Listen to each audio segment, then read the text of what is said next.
Bonjour à tous, bonjour les flammes, bonjour à ceux qui cheminent vers eux-mêmes. Petite vidéo sur ma terrasse, bien ensoleillée aujourd'hui.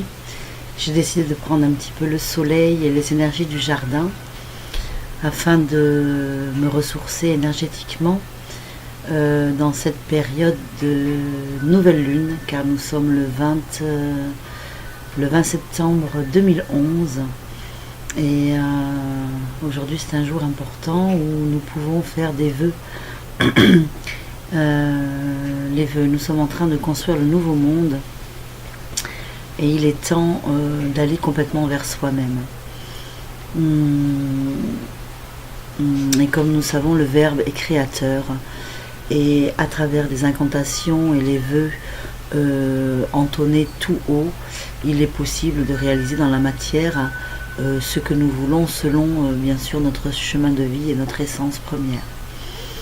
Alors pour revenir à parler des flammes jumelles, je voulais parler aussi de l'enfant intérieur, car j'ai remarqué que la rencontre avec notre flamme jumelle nous reconnecte aussi avec notre enfant intérieur. C'est aussi une redécouverte de cet enfant intérieur.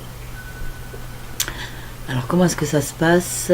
Dans les deux protagonistes, il y a deux enfants intérieurs différents, deux enfants intérieurs blessés qui vont être mis l'un en face de l'autre dans leurs différences énergétiques.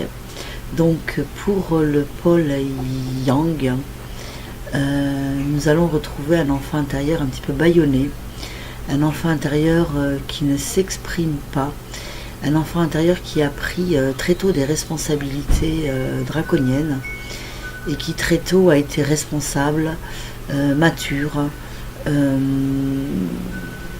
et qui s'est en quelque sorte empêché de danser l'innocence de chaque enfant.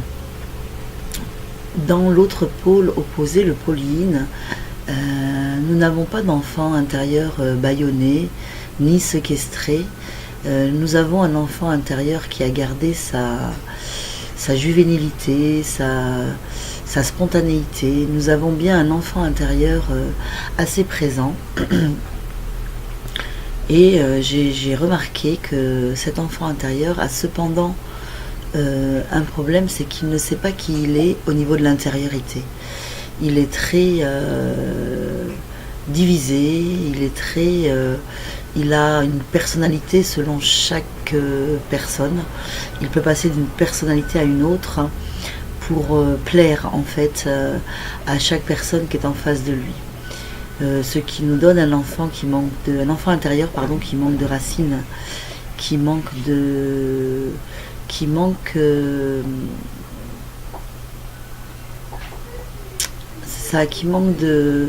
responsabilité, de conscience.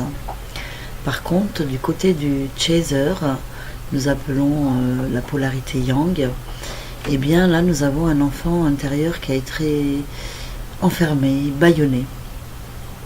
Donc la rencontre avec ces deux polarités différentes nous mettent en face de deux enfants qui jouent et qui abordent le monde d'une façon totalement différente.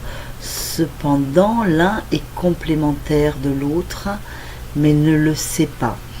Donc, la polarité yin, avec son enfant très extériorisé, va souvent trouver que l'enfant intérieur de polarité yang est bien intériorisé, n'est pas présent, qu'il est très sérieux, et donc il peut y avoir souvent des reproches à ce niveau-là. La polarité yin peut reprocher à la polarité yang de ne pas jouer assez, de ne pas se détendre, d'être trop sérieux. Alors il faut savoir que donc l'autre vient mettre un accent, vient mettre le point sur un espace douloureux de cet enfant intérieur. Et donc nous parlions d'écueil lors de la dernière ou l'avant-dernière vidéo, et c'était pour dire que justement il ne faut pas prendre les dires de l'autre pour soi-même, mais voir bien que l'autre va toucher à un point de guérison que l'enfant intérieur de la polarité opposée doit effectuer. Donc évidemment, il faut se reconnecter à son enfant intérieur et essayer de savoir à quel moment cet enfant a été, pour la polarité yang, bâillonné, et pour la polarité yin, à quel moment cet enfant a dû switcher sur son être intérieur afin de s'adapter aux comportements parentaux qui lui étaient exposés. Donc la rencontre des flammes jumelles, c'est aussi le moment de la rencontre avec notre enfant intérieur afin de procéder à la guérison de ce petit bout de chou qui a été lésé, mal entendu, mal écouté, mal regardé, mal aimé. Donc une première chose que je pourrais vous dire par rapport à cet aspect-là, dès que vous allez contacter cet espace douloureux dans votre relation à l'autre, il faudra donc le regarder comme un espace de guérison, l'opportunité de pouvoir mettre un point de guérison. Et bien sûr, cet enfant intérieur, ce dont il a le plus manqué la plupart du temps, que ce soit de la polarité yang ou de la polarité yin, c'est bien sûr de l'amour, du respect, de l'entendement. Donc il va nous appartenir à nous de réhabiliter cet enfant intérieur, de lui donner ce qu'il n'a pas eu et de lui redonner vie. Alors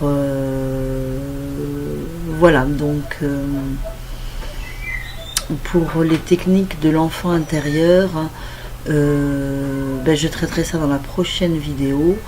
Je vous donnerai une technique que j'ai pratiquée pendant un certain temps pour reconnecter, recontacter la blessure de ce petit enfant afin de le libérer